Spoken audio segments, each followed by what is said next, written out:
Op die 4de dag van die lydingsweek, kyk ons na Maria wat Jesus se voete gewas het. Maria wou iets spesiaals vir Jesus doen, iets wat hom sou wys hoeveel sy hom liefhet en hoe dankbaar sy was vir hom. Sy het 'n albasterfles met diergeurige parfuum saamgebring om Jesus mee te salf. Sy het so gehuil dat sy haar eie trane gebruik het om sy voete mee te was. Daarna het sy haar lang hare gebruik om dit te droog. Sy het toe die fles oopgebreek, dit was gevul met suiwer nardesolie, en dit oor Jesus uitgegooi en hom gesalf. Dit word gesê, so 'n fles was 'n hele jaar se loon werd. Dit is 'n buitengewone geskenk, 'n geskenk vir 'n koning.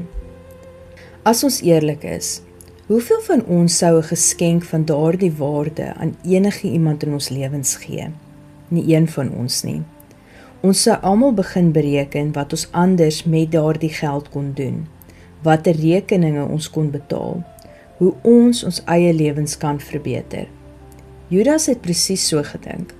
Hy was woedend dat iets so waardevol gemors is, terwyl dit mense in nood kon gehelp het.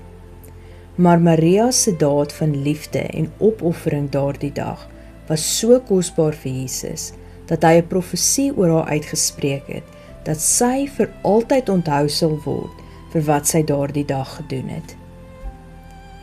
Matteus 26 vers 10 tot 13. Jesus het dit egter agtergekom en vra hulle toe: "Waarom maak julle dit so moeilik vir hierdie vrou? Sy het immers 'n weldaad aan my gedoen. Die armes sal julle altyd by julle hê, maar ek sal nie meer lank by julle wees nie."